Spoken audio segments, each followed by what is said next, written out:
Paz do Senhor, estamos aqui para mais uma entrevista para nossa semana de restauração de casamentos. Hoje aqui entrevistando um casal de obreiros da igreja, um casal abençoado, evangelista Adria, irmã Edivane, um casal que muito contribui para o reino, que nos ajuda por demais na obra e que tem assim um testemunho de vida muito lindo, né? O que Deus fez na história deles é impactante e eu tenho certeza que vai servir para edificação da vida de alguém. Então nós estamos aqui hoje para compreender um pouco melhor essa história, entender, ouvir diretamente deles essa história, que vivenciaram todo o processo e estão aqui hoje restaurados para a glória de Deus, né? Então vamos lá, vou fazer a primeira pergunta para o Adria diretamente, né? Chegou ao ponto de você estar na mesma casa e perceber que não dava mais para ficar casado?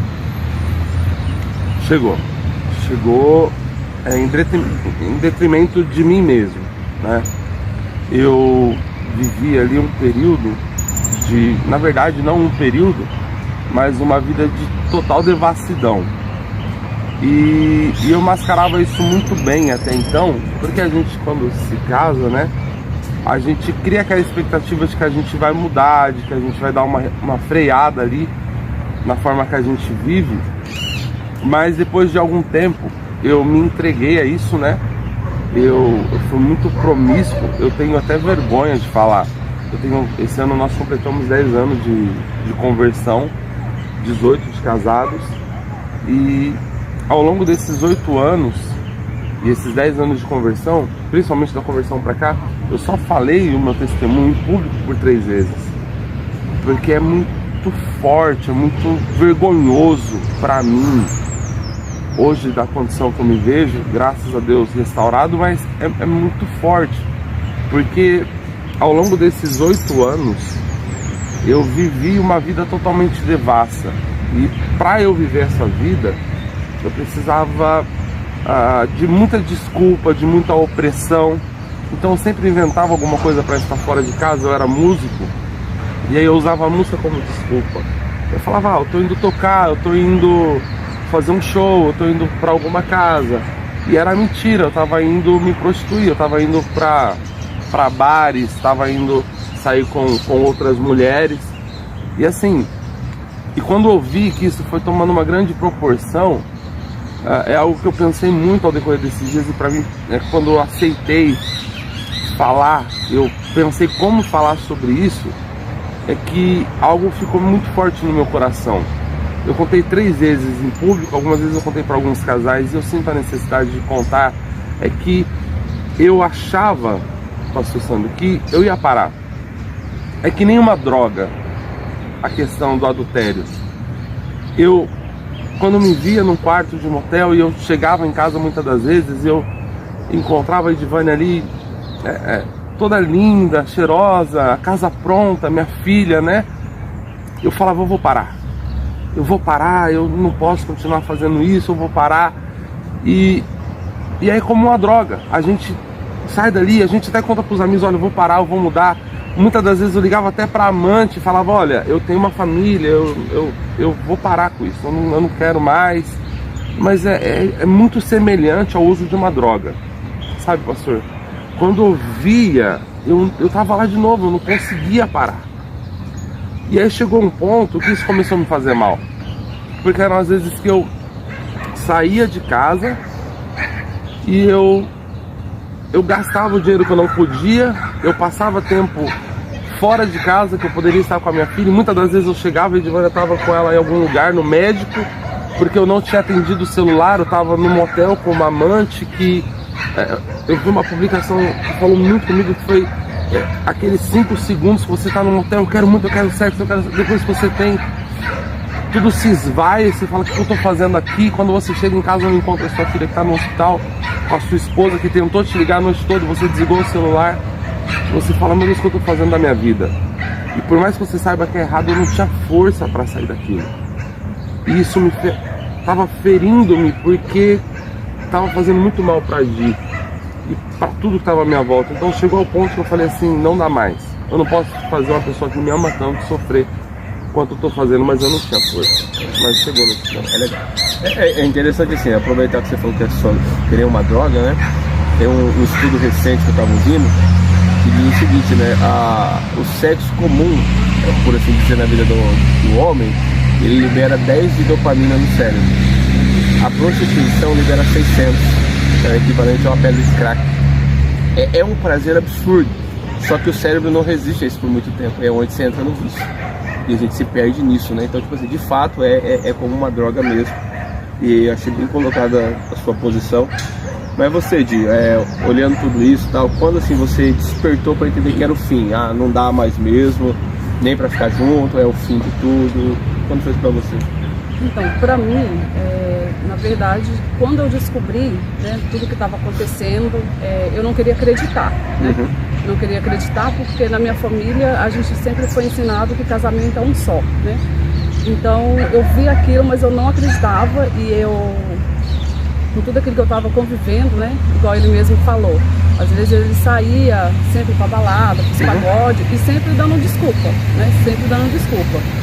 Aí um belo dia ele chegou realmente e falou para mim que não me amava mais, né? Deixou bem claro, né? Escancarado mesmo, assim, que não tinha mais amor nenhum. E aí eu pensei comigo, gente, como, né?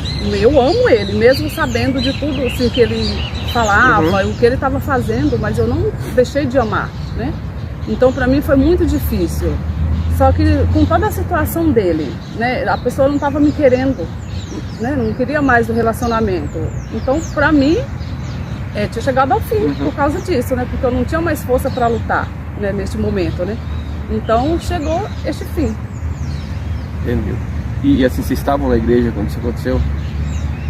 Na caminhada? Não. Eu até, né, eu acho que, não sei se é o momento de falar, mas eu não tive nenhum tipo de criação cristã, né, por assim dizer. Eu não tinha noção da revelação de Deus, eu sempre corri muito, né, eu nunca me identifiquei com religião. E quando falava-se de evangelho, principalmente evangelho, eu corria muito, né? Porque eu acho que mesmo quando eu estava no mundo, eu tinha aquela visão, aquele preconceito, né, de que todo evangélico é alienado, é religioso, tem um monte de regra, tal. Então eu sempre corri muito. Eu nunca tive noção nenhuma de evangelho. Então não estava na igreja, não tinha conhecimento nenhum acerca de Deus, nada. Eu não sabia absolutamente nada. Eu não sabia, para ser mais... Eu era aquela pessoa que se diz católico não praticante, mas não praticante mesmo, não sabia rezar o Pai Nosso, né? Não tinha noção nenhuma. Você estava na igreja? Não conhecia Jesus, não. Ouvia falar, mas não conhecia, né? Só que através de tudo isso que estava acontecendo na minha vida, né? O meu cunhado, que era evangélico, ele conversou comigo, né? Me levou para a igreja e através da vida dele, né? Deus usou muito ele para falar comigo, para mim não desistir do meu casamento, né? Ele, a esposa dele, aí um belo dia a esposa dele me levou para um culto, né? Aí nesse dia eu fui bem decidida, assim, eu falei, vamos ver o que Deus vai falar comigo, né? Aí nesse belo dia a gente foi nesse culto e Deus usou uma mulher, né? Para falar comigo lá. Falou que eu podia ficar tranquila, que tudo aquilo que estava acontecendo, né, ia parar por ali e que eu ia restaurar o meu casamento. Aí eu acreditei nisso, né, voltei para casa, crendo, né, nesse milagre, não sabia orar, não entendia nada de evangelho, né? Só que para mim, eu sempre queria, né? Eu falei, não, eu preciso lutar pelo meu casamento, né? Então fui pegando força de onde não tinha. E aí sempre voltando para casa, chegava em casa de novo, ele todo arrumadinho, perfumado, né? Eu chegando da igreja e ele saindo para as baladas, né? Então foi uma situação bem difícil. Eu posso fazer uma observação? É que, como eu disse, que isso me passou a fazer mal, mas eu me lembro da intensidade. E nesse momento que ela acabou de falar, que foi ela chegando da igreja, foi quando eu me senti sujo, de fato. Me senti o homem mais imundo do mundo. Foi quando ela estava chegando da igreja. Eu me lembro que ela deixou a Bíblia aberta e ela falou, amor, você quer que eu faça o janta pra você? E eu tava cheirando cigarro, tava cheirando mulher. E naquele dia, pode parecer loucura, talvez a gente se acerte até o final dessa conversa, Mas naquele dia eu falei assim, eu tenho que sair dessa casa. Eu não posso continuar fazendo isso com essa mulher. Não dá. Não dá, não tem cabimento eu chegar, eu ter gastado o nosso dinheiro que a gente trabalhou junto com uma moça do lado de fora e chegar aqui, pegar essa santa mulher que tá buscando a Deus, tá buscando uma restauração, e ela pedir para fazer janta para mim. Não dá. E foi nesse momento que eu dei um basta. E foi quando eu falei, olha, Giovanni, eu não falei, né, de fato, mas eu teria essa conversa nos próximos dias. Eu tomei uma decisão interna de separação. E tem uma experiência muito linda, né, que aconteceu nesse tempo, que foi quando eu tomei essa decisão. Isso foi, acho que uma quinta, sexta-feira que eu tava tocando, ela tava chegando do culto, se eu não me engano, quinta. Eu tocava em um barzinho aqui em Hortolândia, e desse bar eu saí, fui me prostituir, enfim. E ela tinha chegado à igreja e perguntou se eu queria janta. E aí, quando foi no sábado, eu entrei no banheiro do meu trabalho e eu mandei uma mensagem pra ela. Eu falei, Giovanni, eu tô te fazendo muito mal, eu quero me separar de você, eu quero conversar com você, você não precisa de um irmão, você não precisa de alguém que compre as coisas pra casa, precisa de um marido. E eu tô indo embora, eu preciso conversar com você, e quando a gente chegar em casa a gente vai ter essa conversa. E eu estava no banheiro do salão. E aí, quando eu saí do banheiro do salão, tinha uma senhorinha sentada no primeiro banco de espera, a dona Mária. E aí essa senhorinha, a dona Mária, ela falou, Adrian, eu preciso falar com você, filho. Eu tava saindo do salão, tinha acabado de mandar mensagem pra ele.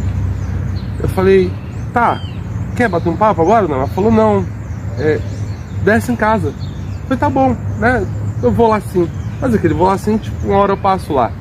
E aí eu fui cortar cabelo, ela saiu do salão e ela voltou na porta do salão e falou, Adrian, tem que ser hoje. E tem que ser antes de você ir na sua casa. Aquilo muito me assustou. Eu falei, tá bom, eu vou lá sim.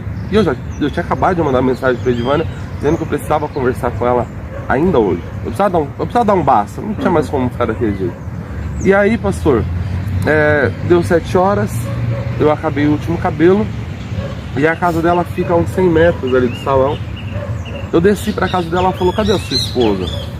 Eu falei, não tá. Eu falei, liga pra ela, fala pra ela vir tomar um café com a gente. Eu falei, tá bom. Aí eu liguei, a Edivânia tava fechando o salão dela, né? Nós tínhamos 2 salões na época, eu tinha comprado propositalmente um salão pra ela, pra que nós nos separássemos, né? Tinha um projeto já de separação. E ela chegou nessa casa, e ali nessa casa, nessa sala, foi aonde tudo aconteceu. Porque essa moça, ela me sentou, e ela, com muita graça e muito amor, ela começou a falar de coisas que ninguém sabe.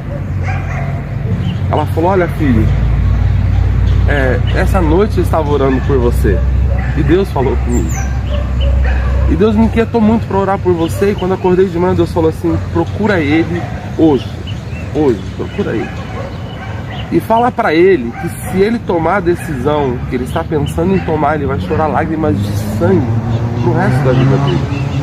Fala pra ele que ele tá andando em um caminho que ele acha que é certo, um caminho de luz. E aí quando ele chega naquela luz, as trevas envolvem ele e ele senta. E aí quando você sentou, eu me aproximei de você e vi você chorando lágrimas de sangue. E aí ela disse algo que ficou no meu coração, que foi, Deus não destrói uma família para construir outra. A família que você tem, a esposa que você tem é essa. E aí eu tava com o coração muito endurecido, e aí ela falou algo que só Deus sabia. E isso me desmontou. Ela falou, olha, Deus fala ao meu coração que quando a sua esposa toca em você e você está deitado, você tem ânsias de vômito. E essa ânsia de vômito foi o inimigo que colocou em você, porque a Bíblia diz que um leito ele tem que ser sem mácula. E você maculou muito o seu leito no motel com prostitutas. E por isso você sente ânsia de vômito. Ninguém sabia disso. Meu melhor amigo, na época o Rogério, o Alan, ninguém sabia disso. Eu nunca tinha dito isso pra ninguém. E aí eu saí dali desorientado daquela sala, porque eu não conhecia Deus. Eu nem sabia que Deus falava. Perdão. Eu não sabia. De repente, no dia de eu ir embora, no dia de eu tomar a decisão talvez mais importante, a decisão mais doida da minha vida, Deus se revela pra mim como Deus que fala. Eu não sabia que Deus falava, não sabia. Ninguém nunca falou pra mim. Sabe, hoje eu tenho uma preocupação em não falar de Deus, porque ninguém nunca falou pra mim. Eu não sabia que existia Deus, eu não sabia que Deus restaurava casamento, eu não sabia de alegria em Deus.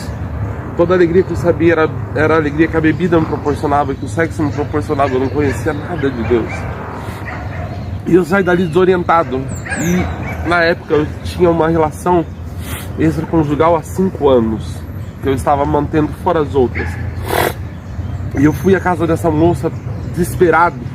Quando eu cheguei lá, ela desceu de vestido, aprontada. Eu falei, de onde você está vindo? Ela falou assim, eu fui agradecer a Deus pelo apartamento que eu comprei. E quando eu estava naquela igreja, nessa noite, na mesma noite, enquanto eu estava ouvindo essa moça falar, ela desceu e ela disse, eu fui a uma igreja levar a chave do apartamento, porque eu aprendi que tem que orar na chave. E aí uma moça veio pregar de uma outra cidade nessa igreja onde eu estava, e ela mandou ficar de pé no meio de todo mundo, e ela começou a chorar falando. E eu falei, o que aconteceu? Ela estava pregando sobre uma mulher à beira de um poço, que tinha 5 maridos. E ela mandou ficar de pé e ela falou assim, olha, eu vejo você vestida de noiva. E eu imagino que na cabeça dela passou, olha, vai dar tudo certo, eu vou ficar com meu amante. E ela falou assim, mas o marido que você tá agora não é seu. Ele tem uma família. E ele tem uma família. O seu casamento Deus vai preparar, mas esse marido não é seu. E aí, enquanto Deus falava comigo, Deus falou com ela, aí foi maravilhoso. Aquele dia foi o dia da maior experiência que eu tive com Deus. É o dia que eu carrego para me sustentar na fé e esperar a volta de Cristo, porque eu sei que Ele cuida da minha casa, eu sei que Ele cuida de mim. Então foi uma experiência maravilhosa. Amém. E assim, quando você se recompõe, fazer uma pergunta, aí você escolhe quem quer responder. Nesse processo todo, como você estava sendo visto por aqueles que estavam ao redor, assim, de fora? Como que era a relação? Como vocês acham que os que estavam em volta de você estavam vendo tudo isso? Quem olhava pra gente, né? Sempre olhava falando assim, nossa, que casal bonito, que casal lindo, né? Se espelhava muito na gente, né? Mas não sabia realmente, né, o que acontecia dentro de casa, né? Alguns talvez até sabiam, né? Mas muitos, né, olhavam e realmente falavam, nossa, eles é muito bonito, né? Legal o jeito deles. E porque a gente sempre que saía, por mais que tudo acontecendo, a gente sempre colocava aquela postura, né? Que estava tudo bem, mas não estava tudo bem, né? Era uma situação assim difícil pra gente, mas pra quem olhava, parecia um casal perfeito. Colocava uma maquiagem e vida que segue. E vida que segue. Aí uma vez cada mês, pegava ela ali, ia perto de algum parente, ou enfim, saía pra algum lugar e fazia aquela boa pinta, né? Aquela boa pose. Aquele casamento maquiado, né? E assim, deixa eu perguntar, dentro que você tava falando e tudo, como que começou assim, né? A gente vê que começou aí, mas como foi esse processo de restauração? Vou falar um pouco pra mim sobre isso aí. E aí eu voltei pra casa nessa noite, né?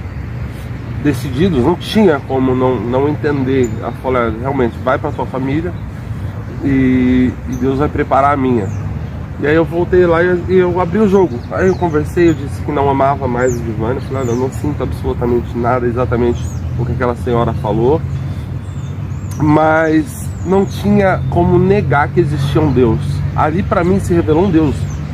E eu falei, olha, se existe esse Deus, se Ele decidiu se revelar, Ele vai ter que fazer nascer um sentimento que eu nem tenho. Não tenho sentimento nenhum, não te chamo, não sinto absolutamente nada. E esse Deus vai ter que fazer. Então eu saí dali, né? Esse era um sábado.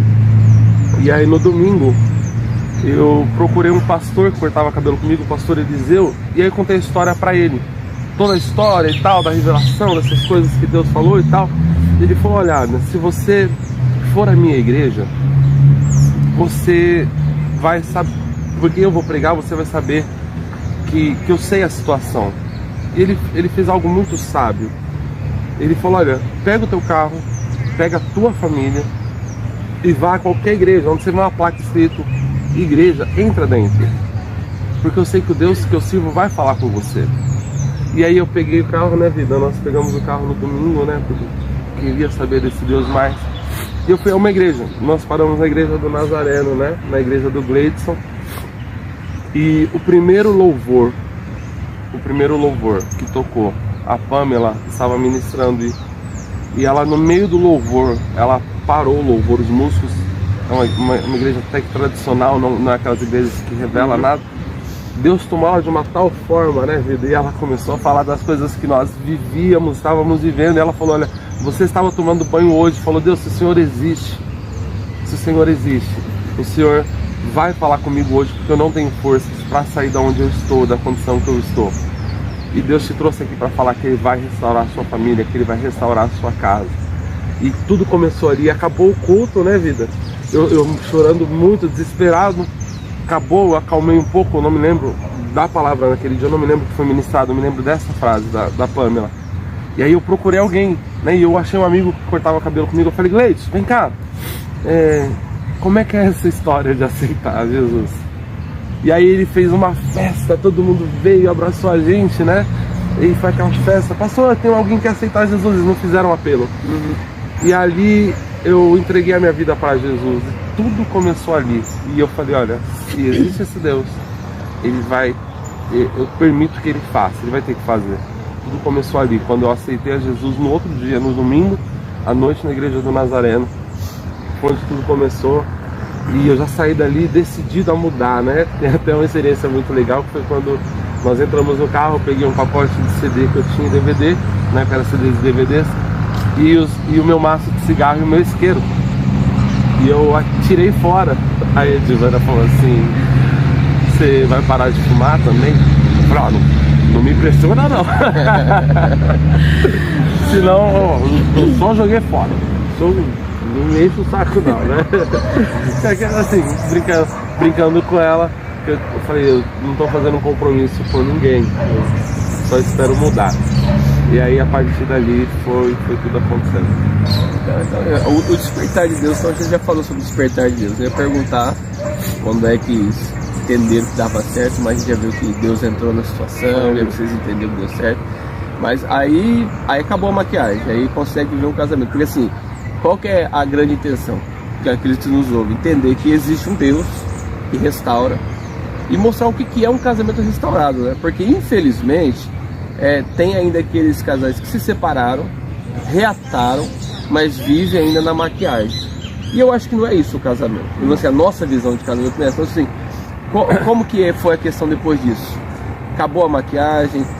Qual que é a harmonia em casa? O que muda? O que a filha que viu o pai no boteco agora vê o pai em Cristo? O que ela muda nessa situação toda para vocês? Assim? O processo não foi tão fácil.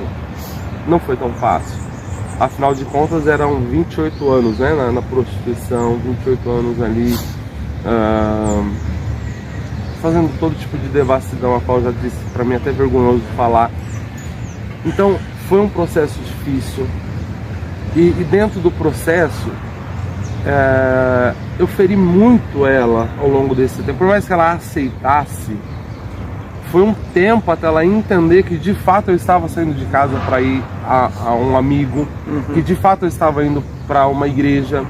Então eu tive aquele texto onde Jesus manda os discípulos buscarem água para transformar o vinho. Eu tive que buscar água. Jesus ele falou, olha, eu tenho um processo de transformação de água em vinho para transformar o seu casamento muito melhor do que era, mas você precisa entender que você tem que fazer a sua parte.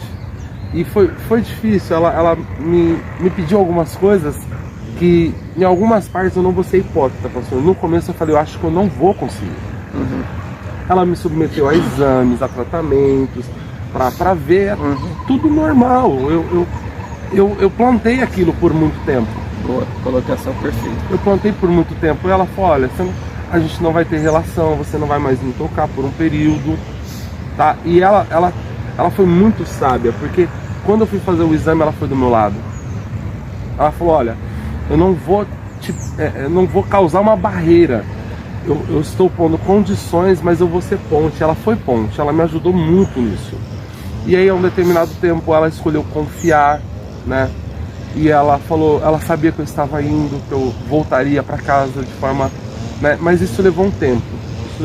Então, o processo foi doloroso, mas hoje nós colhemos o fruto. Então, muito cedo eu comecei a plantar e muito rápido, né? Essa minha predisposição em ouvir, pastor, e realmente deixar que Jesus fizesse. Eu não tinha uma resistência, sabe, né, mano? A gente se entregou muito rápido, e aí foi muito rápido, até nós conseguimos dar o primeiro sorriso de verdade. Foi muito rápido, desde o dia que nós aceitamos a Jesus até os dias de hoje. E sim, assim, um sorriso pleno, né, no Evangelho, graças a Deus. Isso porque Jesus entrou na nossa casa, né? Ele entrou, ele fez um milagre verdadeiro mesmo. Eu que vivi tudo isso, né, aparentemente parecia ser impossível, né? Igual muitas pessoas chegavam, olhavam para mim e falavam, como que pode? Como que você aceita, né? Como você aceita? Você está vendo que o seu esposo está te traindo, está saindo para as baladas e você fica aí sem fazer nada. Sem fazer nada, né? E eu falei, gente, mas não é assim. Eu amo ele, eu preciso lutar pelo meu casamento. Eu preciso lutar com toda a força, né? Por aquilo que eu acredito. Mesmo que eu não estava, né? Não era evangélica na época, mas eu acreditava.